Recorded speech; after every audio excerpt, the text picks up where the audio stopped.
Hi and hello Watchmans, and welcome to another edition of The Real Time Show with me, your friendly neighbourhood watchmaker, Rob Nuts. I'm flying solo this week. Alon is over in the Netherlands and I am in a Manchester hotel room with my good friend Anders Brandt, the co-founder of Arcanaut. Welcome to England, Anders. Thank you. You flew in from Copenhagen this morning so that we could have a 3-day powwow regarding the upcoming Arcanaut launch of the Dark Matter Colours collection, which is coming out on Saturday, the 23rd of September. It will go live, the pre-sale that is at 7 p.m. We'll dig into the specifics of that later on, but right now, for all of our listeners and all of those in the TRTS network, give us the backstory of Arcanaut. How did you come to watchmaking? How did your journey begin? And what's it been like so far? It's a long story, but basically it started with me and a buddy in a bar. We started Arcanaut with the thought of creating something different perspective of Nordic design. Okay. And actually the company started out as a totally different company called Brandt. Very pretentious sounding, I know. And that first attempt at creating a watch brand totally failed. And out of that grew Arcanaut, because just before I was closing Brandt, I had my own idea of how I wanted a watch to look like. So not a design by a kitchen full of cooks, you could say, but just my own vision. So I said, before we close down, let's just try a new design, scratch the Brandt idea for now, and then start over. Mm-hmm. And then we made some renders of the watch that I had in mind. And we basically put it up on a group on Facebook called Danske Urtosser, which is Danish watch nerd. We're starting this company, and if you want in, you can start, pre-ordering for a discount now. And we had the first 10 sales within a few days. And this was based primarily, almost entirely, on your case design. Yeah, exactly. So it was basically the case design that was the major difference. Mm-hmm. At that point, we still didn't know actually how we would manufacture it or anything. We were, of course, open about that, but that was basically it. The different case was basically my vision, that I wanted to do something different with the case design, because you see a lot of watches out there where, the focus is mainly on dial or the movement or the hands, but there's not a lot of innovation on the case design or the crown design or the strap design. Like the things that actually make up most of the watch. That's the tactile experience in a way of the watch. So I was like, let me try to do something different with that. Of course, when we then tried to make the watch, I found out why you don't do innovations on the case design and the strap, because that's hugely costly. As soon as you do something that can't be machined on a normal 3-axis CNC machine, then it becomes extremely expensive, and we found that out. So basically that those pre-orders that came in, we actually ended up paying more to manufacture the watches than we got in. So,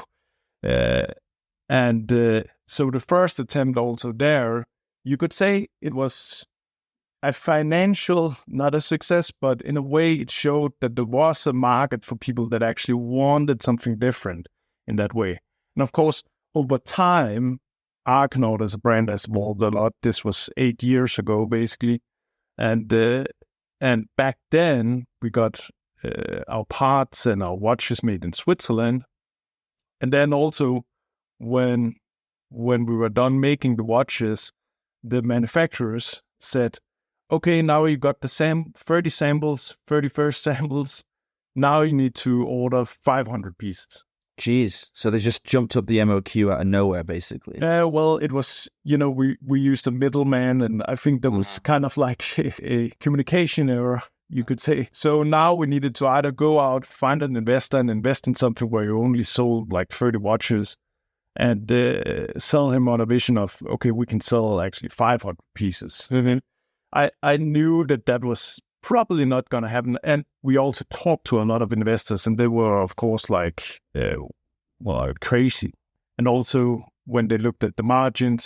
I mean, that's a really key point, because the usual luxury market margin works on a times 6 or times 8 basis from the cost price of manufacturing. And when you're doing something ambitious with a case design, using complex CNCing that you can't get off the shelf, then you open up this huge like area of pitfalls where you can just throw plenty of good money after bad to try and like stay on top of the production costs. And how do you make money out of that while keeping it affordable for people? Well, not only the manufacturing costs, but also, the thing that really surprised me are also the development costs. Because the thing that I drew, on a piece of paper, like fairly simple technical drawing. I have a background as a carpenter, so I just drew it out as I would a sketch of a building, basically. Mm-hmm. And taking that to a technical drawing that you can actually CNC mill with the right tolerances and everything, that's hugely costly as well.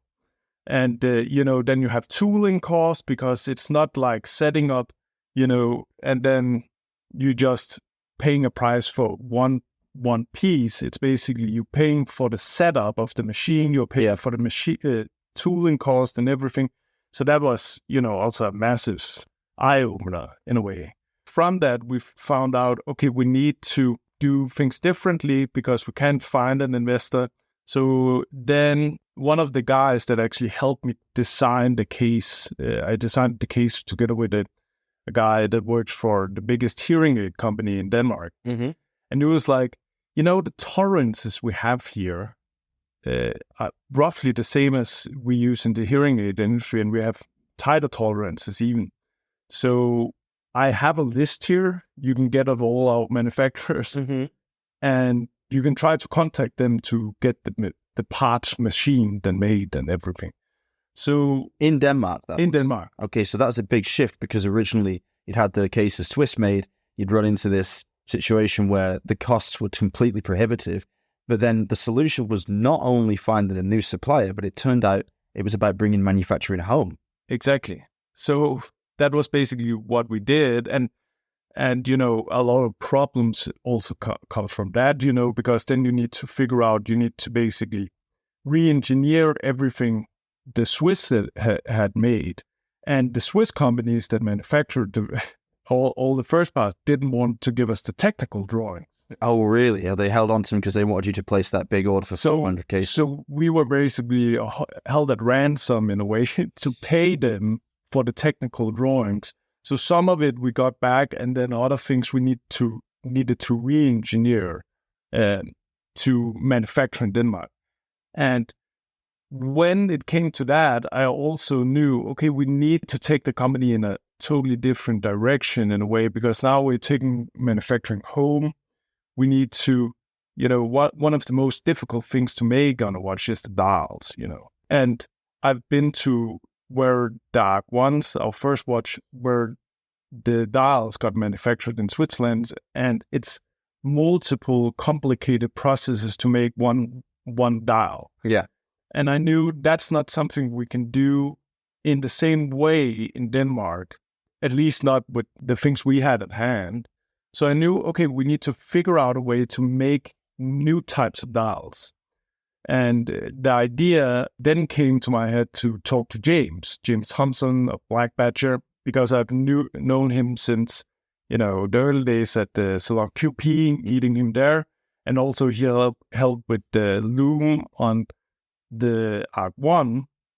So I basically took, a train to Gothenburg, from Copenhagen to Gothenburg, met up with James and offered him to join the company, because I've seen him work with multiple watch companies before, but in my mind, I was like, he's probably never been offered to actually be part of the company. Right.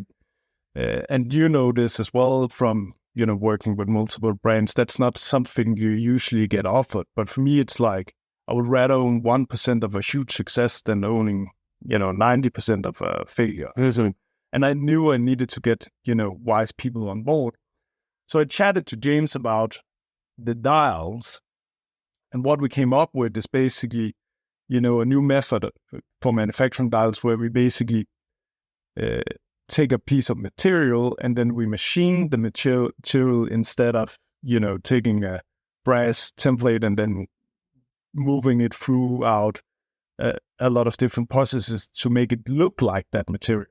Right. So actually work with the source material itself. Exactly. So I guess if you're working with the raw materials, then you either have to be sympathetic to their natural variance or come up with an idea or a method that allows you to homogenize that material across multiple dials and then across multiple materials and multiple iterations thereof. So you're not actually machining raw stone, are you? You're processing it first to make something that is a millable block. You have to make a composite, basically. So basically what we do is we call it reconstituting. You know, we take a material, then we pull it apart by, smashing it basically, and James fills it through, an industrial coffee grinder with the dark matter, for example. Mm-hmm. And then we reconstitute it into a plate, basically, that we then get a company in Copenhagen that's called Swartz, which is a roll engraver in Copenhagen, to then machine the dials in the design that we want. So instead of, if you look at an Arcanaut dial, it doesn't have pad printing or anything like that. The logo is basically engraved into the dial, into the material. The minute markers is engraved into the material, which gives a whole different look to the dials, because it's basically taking the purest form of the material and only doing so little to it. So you can get that real character shining through on the wrist in a way that a dial that's gone through the more traditional processes, the multi-step, very specific processes that you described, can never really hope to match. And you're able to do it consistently because these reconstituted blocks of millable material are reliable, they're molecularly stable, they can be put through a machining process. Yeah, it's stable. You get the same look for each dial, but it's still different. There's never going to be one dial that's the same. And that's also the interesting thing, because it's still a living material, you would say. Like if you take slate stone as with the dark matter, put it through a coffee grinder, and then reconstitute it, and then machine it, that dial from afar, it will look the same. But if you look up close, that wearer of the watch, he will know, okay, that's where that little, speck of this is, and that is, and this is. So every dial is different. And I love that. That is, part of the charm about doing things like we do. So let's walk through the collection as it was and as it soon will be and as it will be in the future. So the Arc 1 was really a proof of concept, and that used a traditionally made dial, and that came before getting James on board officially. Yeah. And it came before the dark matter, which was the first composite dial you produced, which is crushed Swedish slate, which is then reconstituted into a millable block and has this wonderful dark, high contrast appearance, which people love the brand for. Then you went on to experiment with Fordite, which is, for all of our listeners that don't know, a byproduct of the automotive industry, specifically in the latter part of the 20th century in American car factories, where components were sprayed with paint in a paint chamber. The overspray would accumulate on the walls and the floors and the tools and the jigs, and over time it would cure into an almost rock-like substance that can be cut through and finished almost like a gemstone itself, right? But each one of those nodes of, car paint is completely unique, totally inimitable, a time capsule, and it's a finite amount of this stuff because true Fordite used these older, heavier paints, right, which now have been replaced by, safer paints, shall we say, but they don't cure in the same way. They don't result in the same material. And Fordite is quite clearly a unique piece every single time, every slice, completely different. And James works on that with his hands on a lapping wheel. Can you tell us about that process and the stumbling blocks throughout it and the kind of emotional torture of working with a material like that? You could say Fordite is the exact opposite of Dark 1, because Dark 1 is basically, the most purest Danish design, minimalist, and everything. And then the Fordite is, the wildest thing, but it's still constrained because it's inside, the Arcanaut case. That's actually what makes it even more interesting, because you have that contrast.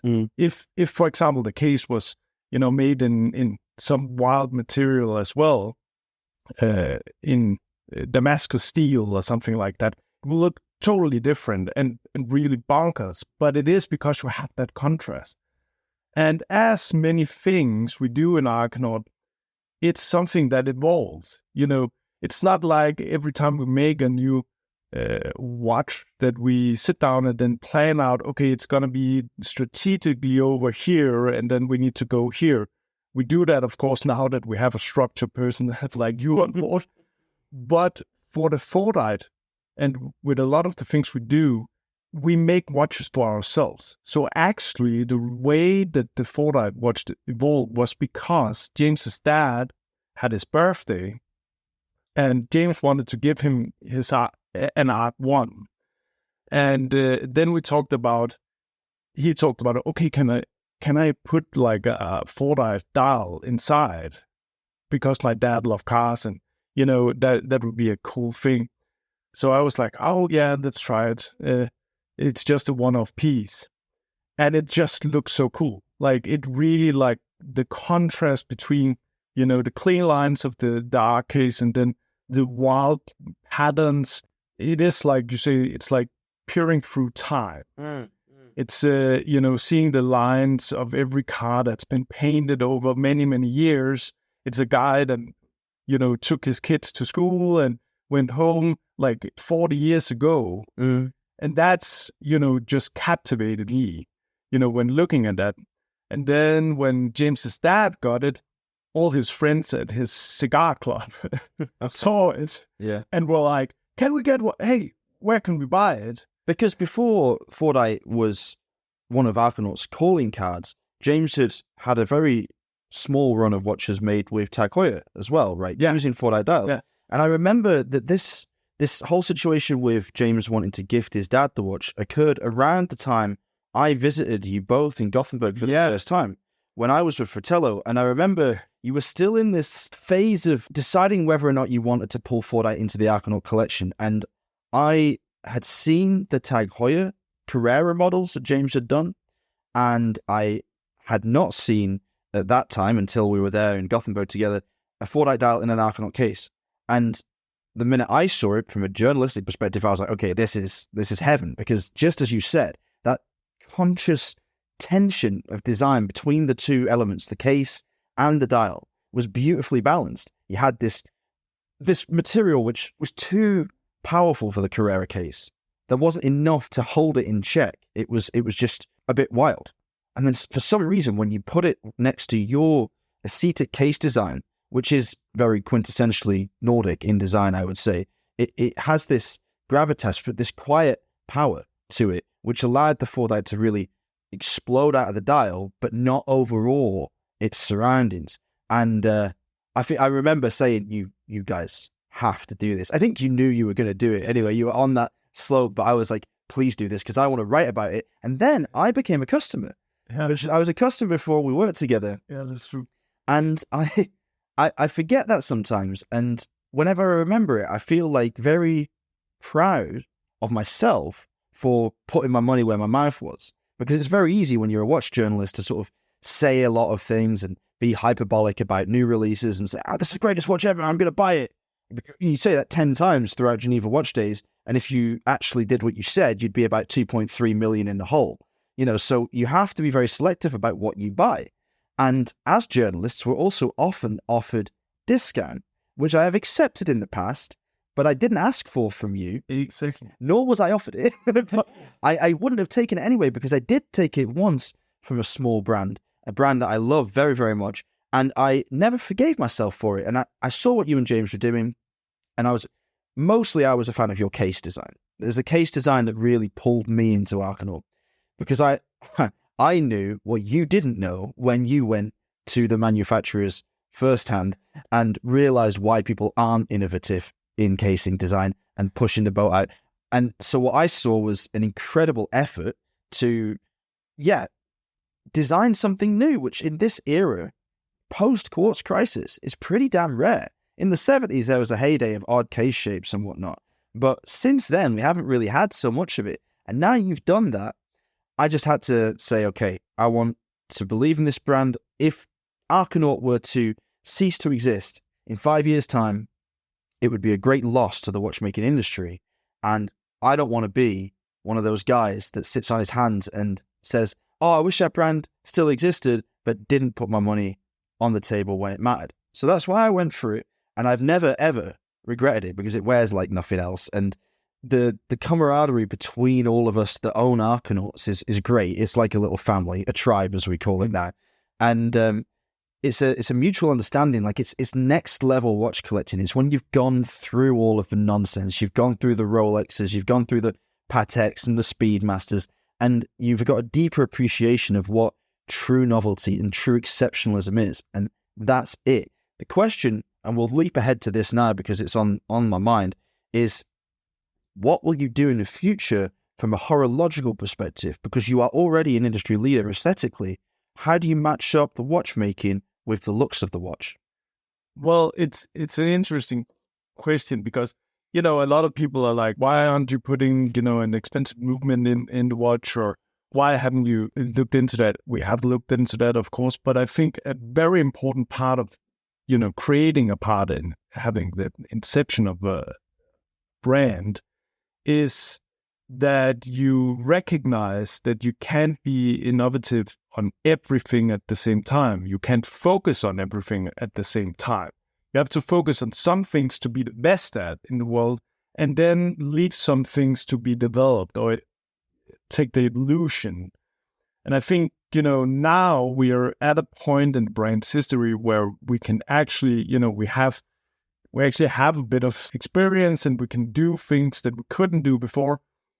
And also we are at a point where the market, I think, is ready also for an Arcanaut, where we do some more horological different things, I would say. I won't go into exactly what it is because, that is to be revealed, but very soon we will reveal something in that area. After the 4-dye pieces, or not after the 4-dye pieces, because they still exist, and if any of our listeners haven't seen these 4-dye pieces, you can find them on either Arcanaut's Instagram, which is at Arcanaut_watches, or the website www.arcanaut.watch. You go up there, have a look at the 4-dye pieces that we have on the Instagram and on the website. And if you're interested in seeing new pieces as they make it out of James's workshop in Gothenburg, then sign up for one of the notification mailing lists and you'll be kept in the loop. So they're always going to be, well, not always going to be, they're going to be part of Arcanaut's story until 4-dye runs out, I guess. And it is running out, right? There's a finite material. There's not so much of it. It's not being made anymore.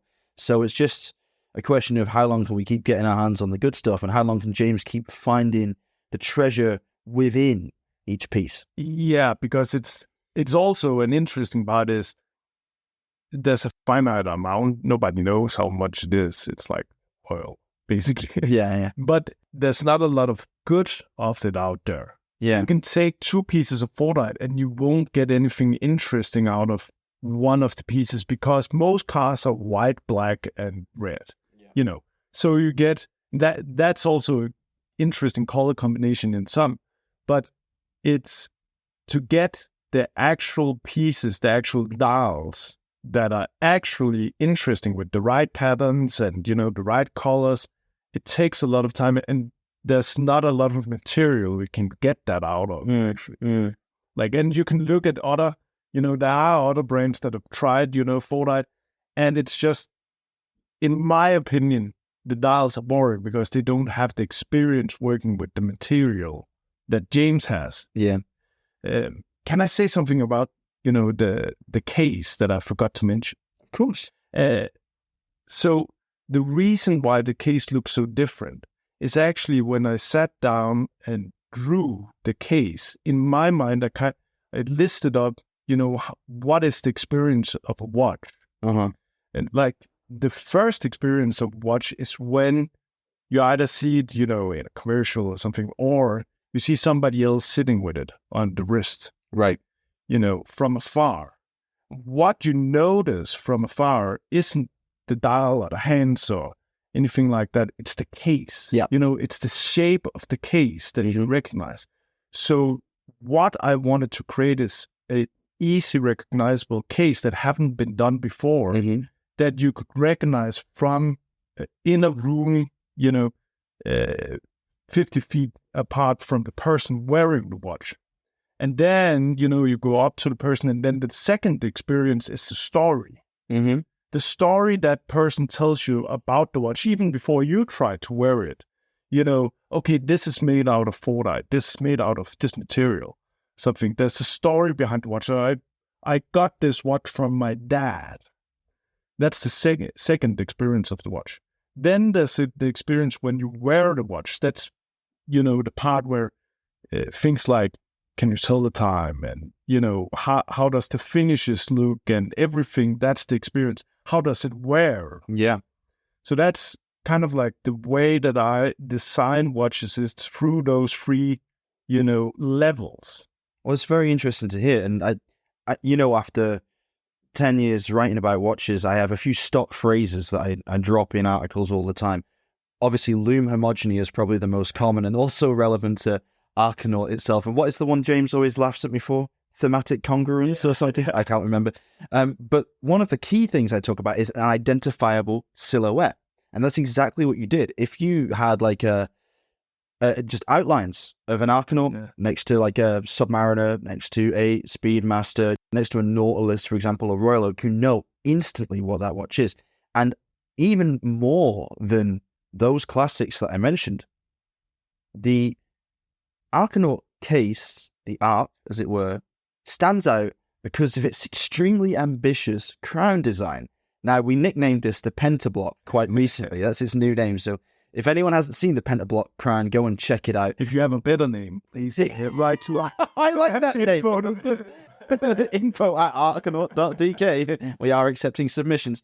Tell us about the crown and tell us about the difficulties in manufacturing it and what the Swiss thought of your idea when you first proposed it to them. Well, so the crown is part of that idea of it being different from afar, but also to have a different experience when you wear it. Because what I was tired of wearing watches and you get the red dot on your wrist from like a big crown or something. And also, if you look at every watch and write up, what's common on watches, you have an hour hand, a minute hand, and a second hand, and then you have a crown, and the crown is round, and locks, things like that. And I was writing all of those things down. And then I, for example, said, I don't want locks. And I don't want a crown, a usual round crown. So I just drew, a square crown. And I was like, that's interesting. Maybe it can become like a button or something, or, and then I devised like this thing where you can pull it out and it's so tightly machined that it kind of feels like a magnet. And, when the Swiss saw that, they were like, impossible. That will be so insanely expensive to manufacture because the tight tolerances on that. And I was like, I was kind of like just in the mindset of how expensive can that be? So I was like, let's do it. And I didn't, until I got the invoice and I was like, fuck.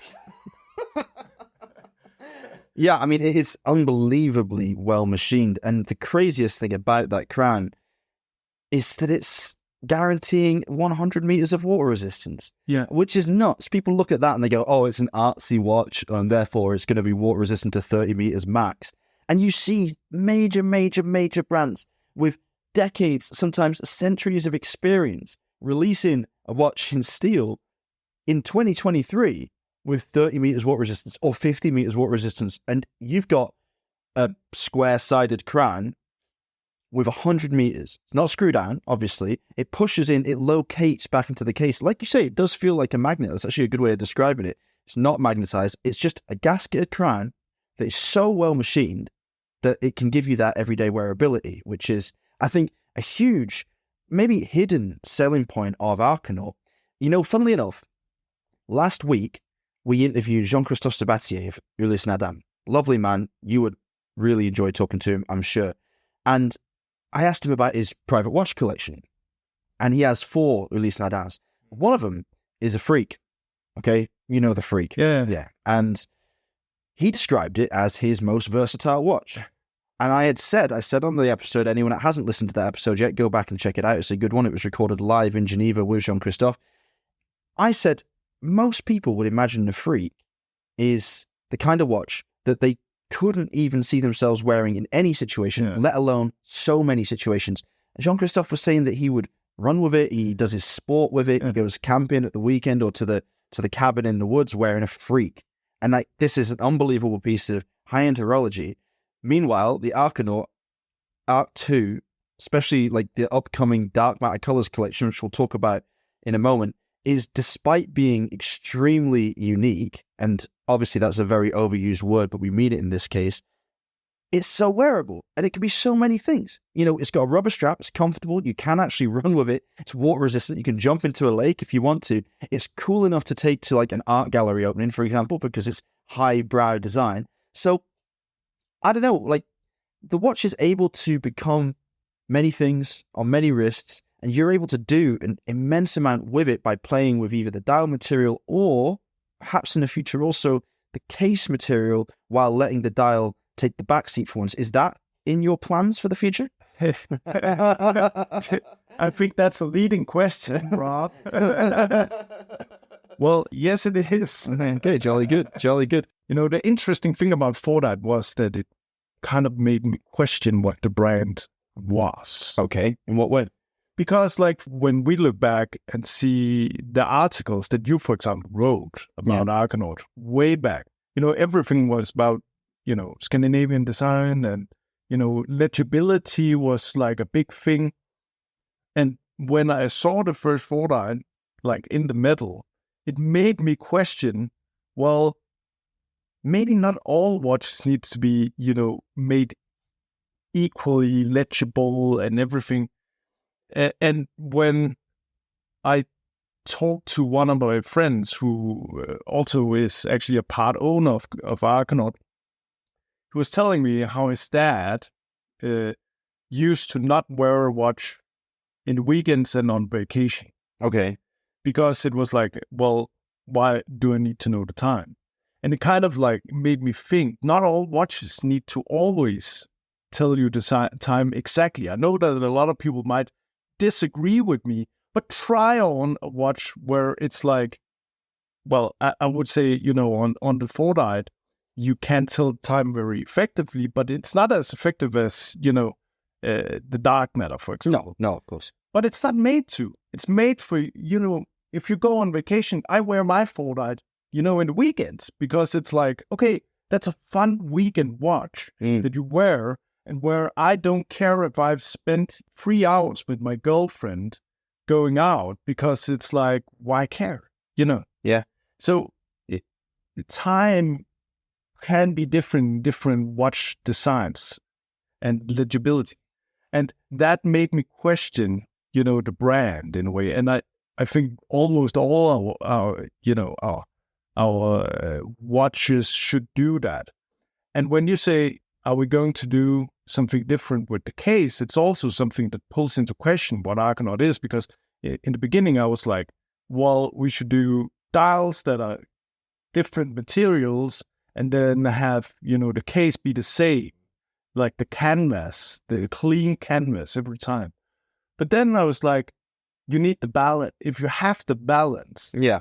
And that was what I was coming to through all the rant about legibility, is that what you need on the Fordite dial, the reason why we don't have indices on and everything is because we tried it and it looks like shit. Because you don't have the balance. You know, if you put indices on something that's as wild as Fordite, it will look totally like, it looks like shit, sorry. It's a square peg in a round hole, right? You don't want to do that. Exactly. And it's like, you know, why even do that to, you know, disrupt the material? Because it's an art piece you want the full view of. And as wild as Fordite is, as long as you have that balance of things, Yeah. it works. And when we do, a case in something wild, then the balance needs to follow. Yeah. What I usually say is that Arcanaut is contained madness. Yeah. Because it's wild materials that's balanced by something else, like it's contained. If we had total wildness, it would be a totally different brand, but because we contain it. So when we're doing, a wild material for the case, then the dial needs to be totally quiet. Yeah. As equally as subtle as the case is wild. Yeah, that's a perfect way to place it. I mean, you are, as you expressed early on, allowing yourself and the designs to be led by the material. You're not trying to force it because it's, like you said, a living thing almost. Like you have to negotiate with it rather than like dictate to it. And that is a fascinating thing to witness in the design process. I remember months ago now, you and I had a big conversation about the concept of playing with the case. And, or should we say, I think the conversation started because I was like, well, why don't you just walk back the dials entirely? That was where it started, right? So I wanted to see like basically plain dials, just pure dials. So the case was the star of the show. Because for me, the case was always the main selling point because of its ergonomics and because of its identifiable silhouette and the fact that you really had put like so much of the brand's capital into that design. But you said, well, working on the concept of the brand as one of contained madness, there wasn't enough madness there, that the watch was dull, that it was quiet, that it was boring in a way because there wasn't that balance. It was all quiet. It was all turned down. Yeah, because then you miss one of the levels that I talked about. Right. You're missing the second level. You're missing the story. There's no, you can tell the story of, hey, this is just a simple design, but there's no story about, well, this came from this and this was something before, or it had a story and now it has a new life. Yeah, and that's a very interesting thing because you're not telling a story for the sake of it. It's not some kind of spin or marketing or some chat GPT generated press release that we see coming out of Japan constantly. It's actually, it's a philosophy of design to put the why before the what and to not make a product, but to make a journey on the wrist. Because I made the mistake, and I fully hold my hands up here, and the conversation we had as a result of that desire of mine was extremely illuminating and helped, I think, consolidate my vision of, what the brand is. Like it helped sort of express it in a really tangible way. Because I was designing the product. That's what I was doing. I was thinking, okay, I was looking at the collection. I was thinking, you know what this brand needs? It needs a core. It needs a base. It needs like a lower level. It needs something that just exists to show what the brand is, but it isn't the star and it isn't necessarily the most commercial. It's a touch point. But what I was getting wrong was that isn't what the brand is. And that what the brand needed was correct, but what that actually wasn't.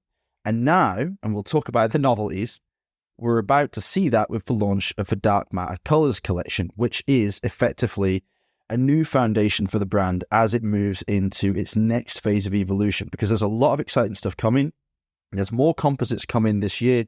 You will have already seen the Havender composite. That's the purple dial with a slightly off-white, champagne-ish colored lume that has been debuted on the Instagram page and also on the website. And there will be a white dial coming soon, which we're going to unveil imminently, and then some more horological experimentation further down the line. But right now, the Dark Matter material, the Swedish slate composite, is returning, but with some updates and a different sales strategy. Could you just tell us a little bit about that?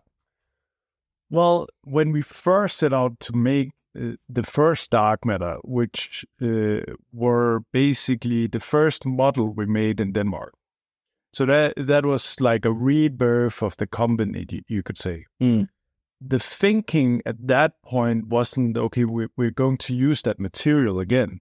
But throughout the process of also making the fordites, what we realize is the more we work with a material, the more we understand it, and the more we can use it for different things. It can be an evolution, and it can also be a staple in our collection, in the way we present our brand. And, dark matter is just such a fantastic material.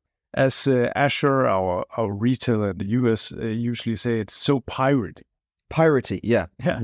The slate stone is taken from like this big fountain outside James's apartment. So it's basically where he chips off pieces, and then he feeds those pieces through an industrial coffee grinder and then reconstitutes it, and then it gets sent to Denmark. We machine it in Copenhagen into dials, and then we put it through some processes, some treatments, and then loom it as the end thing. And I think, having that staple of the composites, the different composites, also developing new composites, like the Havendor, for example, is important for a brand. And working with those composites over time, that it's basically materials only known through Arcanaut. Yeah. It's a material that you can only get through Arcanaut. It's something people know through Arcanaut. Oh, it's the dark matter, it's the Havendor material. And it has a certain look that you can't get anywhere else. I think that's super important. Yeah, I mean, a brand can hang its hat on that and that alone, really. I mean, if you want this material, if you want this aesthetic, if you want this case shape, there is only one place to go. Very, very few brands can really say that on all levels of design. It's quite interesting that you've managed to achieve that. So tell us about the models in the Dark Matter Colors collection. What have we got? So we got the Pongo Orange, which is, well, the name is your idea. The baby. My baby. The Pongo orangutan, so it's orange, right? That was the idea. And it has this McLaren orange. Yeah, it's a really nice shade, eh? And it's a shade that James has developed with Super Luminova in Switzerland. A loom color that's specific for him. He's been using it in his rings. The interesting thing is you don't see a lot of orange loom because it's actually a pretty new thing that you can even do that, because as soon as you introduce red into the spectrum, then, your output becomes shit. Yeah. So it's a new solution actually to create orange loom that actually works well. And it is of the four, because there's the Badger Blue, the Gamma Green, and the Hornet Yellow. Yeah. It's the weakest emission of the four, but it's probably the strongest orange loom that you're going to find in the watch industry. Yeah. And like you say, James has developed these colors with RC Tritech in Switzerland for use in his jewelry, but now obviously they've been brought over to Arcanaut, so you won't see these colors anywhere else. Not these specific shades. Okay, you will see green loom and blue loom, but not Badger Blue and not Gamma Green. Yeah. And Hornet Yellow, that's actually my personal favorite. I love the sort of warning sign look of it. And that is also pretty cool. My personal favorite is the Gamma Green. That's interesting. I think it's just so, it's something I would recognize from afar very easily. The thing with me, because I think the green was probably my favorite when I first saw it all put together.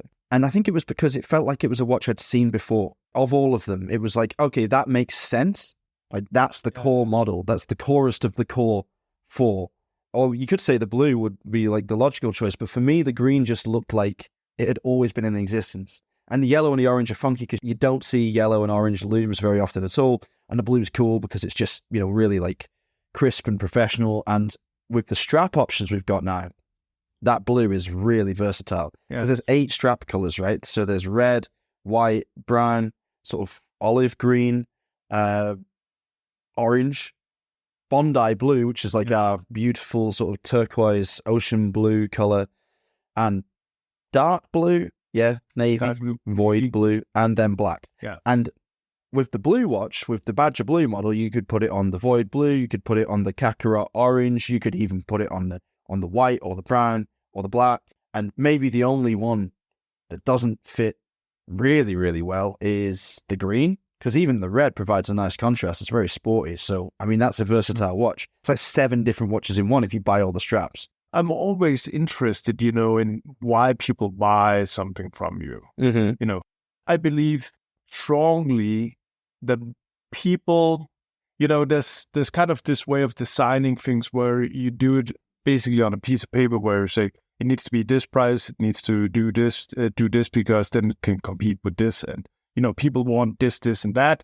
And I am a strong believer in, especially with watches, that people fall in love almost at first sight. Mm-hmm. And then they will make comments to themselves about why they should buy it. Okay, they'll justify. They will justify it afterwards. Okay. So if you fall in love with something, you might not buy it like right away. Yeah. You know already I'm going to own that shit someday. Yeah. Properly. And it is interesting to hear a lot of the times what people justify things with. For example, the straps and everything. If I saw a watch that I really like, I don't care, we talk about this a lot of times, like if I bought an MBNF, don't have the money for that right now, but if I bought an MBNF, wouldn't care if it came in the sock. So the box means nothing to it. And, I wouldn't really care about the strap either. Interesting. There's a lot of the things that we justify things with that might not really be the reason that we buy it. Like we buy it at first sight because we fall in love with it. Yeah. It's like, you fall in love with your girlfriend or wife. You look at something and then you fall in love with it. And then you say, okay, I want that. And then you're going to justify it over time. Like, okay, I can't buy it because now I'm missing that in my collection. It is interesting to analyze. And obviously we have to do that, like in our roles in the industry, like analyze why people make the purchasing decisions that they do. But I think you're right that so often it is just a purely emotional response. Yeah. And, maybe our job is to add as many justifying factors to a watch as we can so that people can rationalize that emotional response and just go ahead and do it. And like I say, pretty soon if you want to buy an Arcanaut or not. It's not a watch that keeps people on the fence very easily. There's a lot to it. It's not boring in any way whatsoever. But knowing things like 100-meter water resistancy, automatic movement, easily serviceable, 42-hour power reserve, 28,800 VPH, that kind of thing, 8 different straps, you can wear this watch anywhere, you can knock it about because, we have a good team of watchmakers in Denmark that can sort out any issues that you encounter with your watch. So, they do matter, those things. They do matter. They do matter, but I think, I just saw, with the release of the Matte 1 Green. Oh, yeah. I saw an article where it said water resistance, and then it said it doesn't matter for a watch like this. Yeah, okay, yeah. Well, that is a good point. And I was like, yeah, fuck yeah. Like, it's like, those are the things that rationalize the decision you have already made in the back of your mind.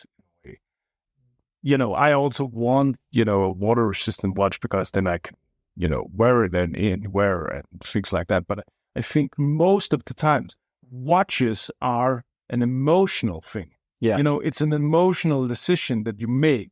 Like right away, it's like love, falling in love. Yeah, but there's a couple of things to that, like that I think are a little deeper that are worth discussing at least. And take the Mad one, for example. So to make a throwaway comment like, it doesn't matter for a watch like this, is a bold statement in itself. It's not to say it doesn't matter. It's to say, like, if you're not buying this watch because of its 30 meters water resistance or whatever, then who are you? Like, what do you think it is? And that's a watch that is highly unlikely to be any watch buyer's first or only watch. Yeah, that's true. It's a very special, very specific product. Why I think these stats matter is not so much because it's why people buy them, and maybe not even why they don't buy them, but because certain portions of the enthusiast community, shall we call them keyboard warriors or trolls, will leap on new brands that have a price point that puts that brand in direct competition with established powerhouses. So, for example, an Arcanaut dark matter colors watch is $3,950 excluding taxes. That's the same price as a Tudor. It's the same price as like some Aquaterras from Omega. It's not an insignificant amount of money. It's not a €500 fashion watch or even a €1,500 entry-level piece. It's proper money. The irony, of course, is we know this from being on the other side of the business, that the margin on the Arcanaut is way, way, way, way, way lower than on the Tudor, partly because of economy of scale, but partly because of the ambitiousness of the machining and the fact that there's a lot of handcraft that goes into everything. It's a huge amount of legwork done by people, not by machines, and I don't just mean literal machines, I mean like the great machine of the watch industry as it ticks and turns. And you put a watch like that out there into a community, and okay, the negative voices are always going to be the loudest, and they need to be listened to with a pinch of salt. But what annoys me is when, through a complete ignorance or an aggressive default position, a new watch is criticized for things that don't matter about that watch. And it would be like somebody criticizing the Mad 1 for having basically no water resistance and being made by a massive company in 2023 with like Asian components, so they could easily have made it water resistant to 100 meters or whatever. Side of the case is like mineral crystal. It's not easy to make that water resistant to anything. And people will complain and chide it just because they want to say something against something new, something ambitious, something that rocks the boat slightly. And I think that it's really cool that the Arc models don't fall foul of that. Yeah, the movements are pretty basic, but then that's a deliberate choice because it places the focus on the design. But it's an interesting thing because we've gotten so used to in the watch industry and especially watch reviewing that there's certain things that watches need to do. Like there's certain things, and of course, if you review a car, it should be able to drive, of course. Yeah. But it's like a lot of the times, you should review it on the merits of that watch, what that watch tries to be, and what it tries to be, who it tries to be something for. It's exactly the same as if you're a movie reviewer going to see, a Scandinavian drama about, social life in the 1960s, and then you go out of the theater saying there's not enough action. Not enough explosions. Where's John Cena? Yeah. Like, good question, but not right. Well, it is a good question. We need a lot more John Cena. But it's a good question. Like, sometimes, you should review a watch within not just a category, but what inside that category, how well it achieves its goals. And some watches also transcends categories. Yeah. Like, I would say the Arcanaut is basically, also a watch that I wanted to try and, with the brand, trying to transcend categories. That when people ask, what is it? Is it a sports watch? What is it? It's an Arcanaut watch. Yeah. Like, I don't care what category you put it in. If you're a reviewer and you put it inside a category, that's, your prerogative, but I don't care, really.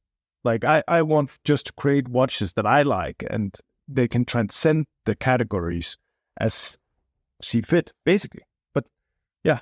I think that's a good place to wrap up the episode. So, just to reiterate, if you are interested in picking up one of the new Dark Matter Colors collection, the pre-sale goes live at 7 p.m. Central European Summertime on Saturday, September 23rd. So that's in 2 days' time. If you want to be part of that pre-sale, you need to sign up for one of the model-specific mailing lists, which you can find at arcanaut.watch by clicking on either the Badger Blue, Gamma Green, Hornet Yellow, or Pongo Orange model and entering your email address. 1 week later, the remaining pieces will go on general release at 7 p.m.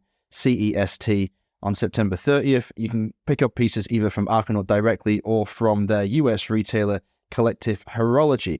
Also, if you participate in the pre-sale, there's something really cool, which is you might get a ring. Oh, yeah. That was actually first made only for Arcanaut team members.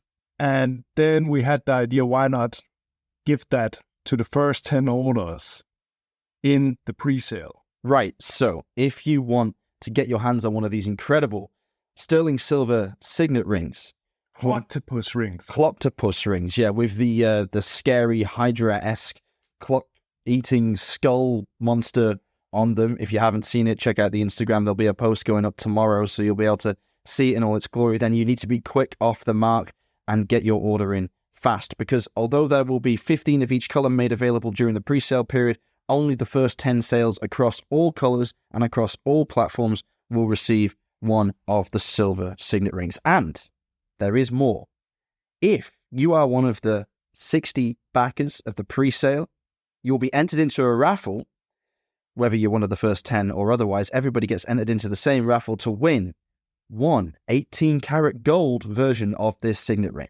And that's the stupidest decision we've ever made, because that's going to be insanely expensive. Yeah, it's idiotic, you know. But it's going to be really fun. Yeah, it's going to be really cool. It's actually going to cost more than a watch, probably. It's got to be expensive. It's going to be close. Yeah, it's going to be close. Okay, if you would like to get in touch with me, if you have any questions for Anders, you can contact me on Instagram at RobNuds, ROBNUDDS. My regular co-host, Alon Ben Joseph, can be found there at ALONBENJOSEPH. Or you can contact us via our emails, either Rob or Alon at therealtime.show. In addition to that, you can contact us via the contact form on the website, www.therealtime.show. If you don't mind, please like, follow, share, subscribe to the podcast. Leave us a nice, shiny, positive review. That will help greatly when it comes to building the brand of The Real Time Show. Until next time, stay safe and keep on ticking.